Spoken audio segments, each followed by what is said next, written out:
Oh yes, easier understanding of the aspects. Now, unfortunately, I can't scroll. Have we got wireless here? Yes. Okay, Yep. so it might be better if I was used to that. But never mind. Let's use this, and I'll. Okay, there's various aspects. Aspects I see as ways in which things can be meaningful. And so there's three aspects that seem to relate to the human individual. There are, which way did it go? Is it this way? Okay. Three human aspects. So there's the physical aspect of forces, energy and matter. This thing, this is a user interface, and it's easy to use to the extent that the physics works. I've got a touch screen here, and it works by, it detects my finger by electronic capacitance, and as my finger moves, it moves. That's not physical, but what is physical is the electric charges that detect my finger.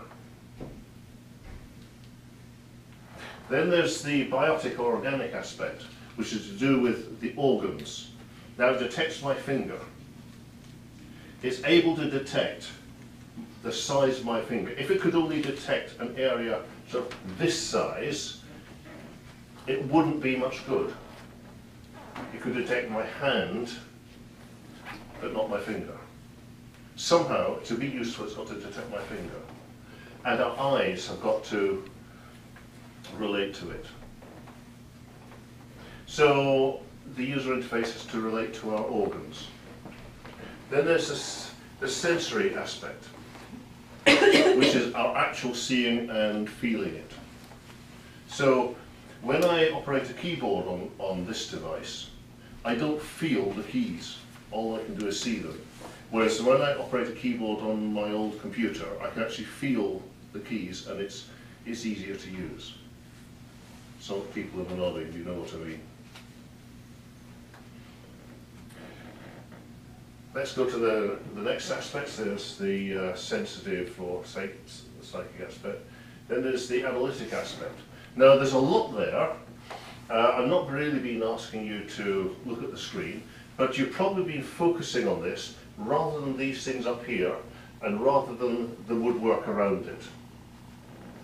Okay? Or were you all looking at the beauty of the woodwork? You could see the woodwork with your eyes, but you are focusing on, giving attention to, certain things on the screen.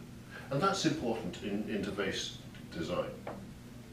Then there's the formative aspect, which Biotic came across, or the cultural or technical aspect, which is to do with achievement, which is to do with shaping things, the structuring of things, processing of things. So it's not just that we see individual things on the screen, but they are structured.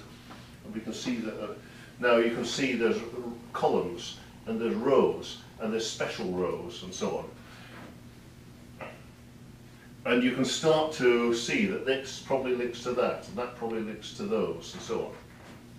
You don't know how they link yet, but you can see a link. So there's a structure to a good user interface. The next is the lingual aspect, which is how these things, how the structure gives you meaning. And I told you this is a table of Biotic's aspects.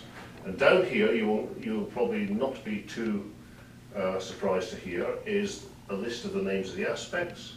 This is their kernel meanings, that is what they're concerned with.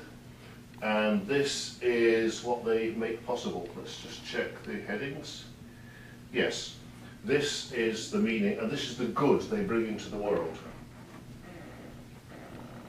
This is why abiding by the aspects brings good in the world. Then there's the social aspect. It's okay to give information. See, I could give a lot of information just by reading it, but it would be better if I treated you as people, as friends. Then the whole thing would go better. And same with user interface design, that if the designer treats the users merely as information recipients, then it tends not to be a good user interface. If it recognises the social roles of the user and makes allowance for that in its design, then it tends to be a better user interface. And so on, the economic aspect. There's a limited amount of screen space. Use it well, don't waste it. There's the aesthetics. Make it harmonise. There's the juridical aspect. Make sure that what's called affordance is right. That the way you present information is what's due to the information and what's due to the reader. There's the ethical aspect, going beyond what is due, being generous. For example, giving people different ways to do the same thing. And then there's the faith aspect. What's the vision behind the user interface? For example, and I tell my students, my particular vision is that, and I'm talking about aspects of a lecture at this point, not aspects of a user interface. And I tell them, my particular vision is that I see you all human beings as made in the image of God, and therefore you are worth educating.